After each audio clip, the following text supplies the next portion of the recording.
Ay, dumating na naman sa akin na package. So, this is M8 wireless mouse. Pwede mo siyang kontrolin yung ilaw niya. Kailangan mo lang ng konting utak para basahin ang manual. Pag kinuha mo ganun. Ano to? Ayan guys, may dumating na naman sa akin na package. Actually, bili ko dito yung file. This is, sabay-sabay natin tignan. This is ordered from Lazada. Wow, ganda ng packaging. Colorful sa likod. So, this is M8 wireless mouse. Ayan, kita ba? Tapos sa likod, ayan. Napakaganda. Ito natin siya ngayon, wireless mouse. Ito lang alam kung rechargeable. Most probably, gano'n naman talaga pag wireless mouse. Dapat rechargeable. Buksan lang natin siya. Tara. ASMR. And then,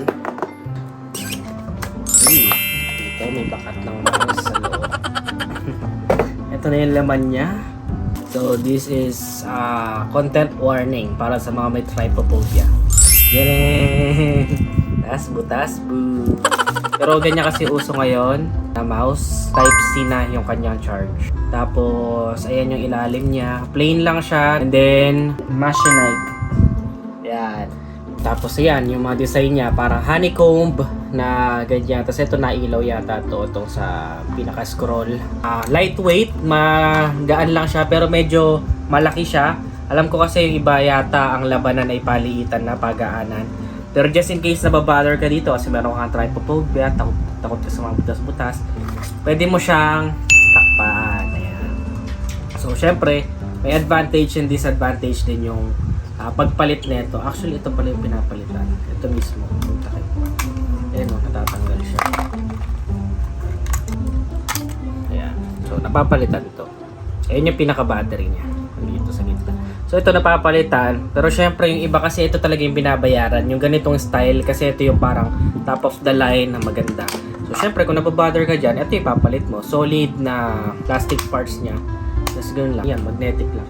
So, syempre, pag pinalitan mo ng ganito, it looks so plain. So, masyadong plain naman yung itsura niya. Pero, yun nga, sabi ko nga, kung nababother ka sa ganitong itsura, good thing na inisip pa rin nila yung tao na mas gusto yung ganito. Yung texture niya, pag hinawakan mo, mas ano lang siya, makinis, ganyan. Walang masyadong texture na kakaiba. Unlike ito, isa honeycomb. Ayan. So, medyo may konting texture siya pagka hinawakan mo. Yeah, so try natin, kakabit ko, ipa-partner ko ngayon sa aking bagong laptop. Ito, Aorus 15P KT. Yan. Buksan natin para sa inyo. Yan ito, ilaw yan. Yun. Kita niyo. Partner muna natin. So ayan guys, bali dito sa ilalim pala ng mouse, andun yung buttons niya. Kung gusto mo wired, pwede din via this Type-C cable or turn on button. Tapos pwede din siyang 2.4G. Dito yung options niya. So bali i-connect ko lang, of course. Ayan, ilaw pala siya. Ayan, sinasabi ko, ilaw. Ganda. Wow! So alam ko pwede mo siyang kontrolin yung ilaw niya. Connected na siya. Ayan, paired. Yun, meron pa pala sa loob eh. Ito pala yung laman niya sa loob. Meron pa pala pinaka-charger niya. Kung gusto mong wired, ito oh. Ganda ng texture oh. Para lang siyang tela. Tapos may gaming mouse manual. So, ayan. Tapos lipat natin to sa wired. Ayan. Ito, may ilaw din pala siya dun. Ayan oh. May ilaw din siya dun. So when it comes to the sensitivity of the mouse, on the regular side naman siya. Mukhang very responsive naman siya. Ayan, no?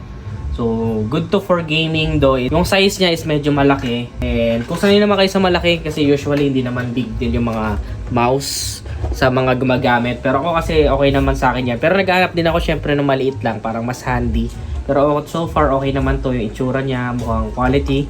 Premium quality naman. So goods naman siya. Ma-order nyo sa Lazada. Check ko lang yung further. Medyo expert ko lang siya kung paano. Ayan pala, charging niya yata yan. So yan guys, lumipat tayo ngayon sa PC ko kasi hindi ka mai-connect. Yung pala, kailangan mo lang ng konting utak para basahin ang manual. At natutuwa ako sa kanya, ito pala siya. Meron pala siyang receiver. Oo nga pala, kasi first time ko lang gumamit ng wireless mouse. Kasi kung makikita nyo, wired yung mouse ko ito. Ito yung gamit current na mouse ko ngayon, wired. Oh, ganda rin siya, nag-iba-ibang kulay. So, wired siya para sa PC ko. So, nakita ko, so pag binuksan mo to, parang magnetic lang pala siya eh. Yun, ganun lang siya buksan. Pinaghirapan ko pa kanina. May mga magnets lang siya. Meron siyang very slick na design. Ayan oh. Ayan yung part na yan. Ayan yung receiver niya. Pag kinuha mong ganun, Deren! Sabi ko, ano to? Yung pala dito, nasasak natin dito. Ayan. Okay, pag nasasak na siya, kita nyo, ayun no. 24G receiver. So, na-detect na siya. Netong PC, automatic na yung ma-detect. So, turn on mo lang kasi ito, turn on switch niya. Ayan. Rest na ano na siya. Ayun no, nagana na. Ito na. Ito na yung gamit ko na mouse. Ayan no. Tapos, nag-iiba-iba yung kulay niya dito. Ayan. Diba? So, pwede ka mamili kung anong kulay ang nais mo. Pero so far, ayan siya. Mas okay. So, okay. Parang remote na rin siya kasi kahit matulog ka na, nakagano. Ang balag ni Ned Adriano. Ayan siya, makakanood ko yan. Uy, parang full screen ko kaya. Oh, di ba? So yun na yun guys, yung M8 gaming mouse, yung sensitivity niya is good for gaming talaga. Very responsive, and pwede mo naman siya i-customize. So kung gusto mong bago-baguhin yung mga ilaw niya, meron siyang driver para dun mo siya baguhin or i-customize. So for me, ito yung gagamitin ko kasi parang medyo nabobother ako dito. Kasi may trypophobia ako. So kung nagustuhan mo, don't forget to follow this page for more. Give this video a heart. Again, this is Te Adriano. See you in the next vlog.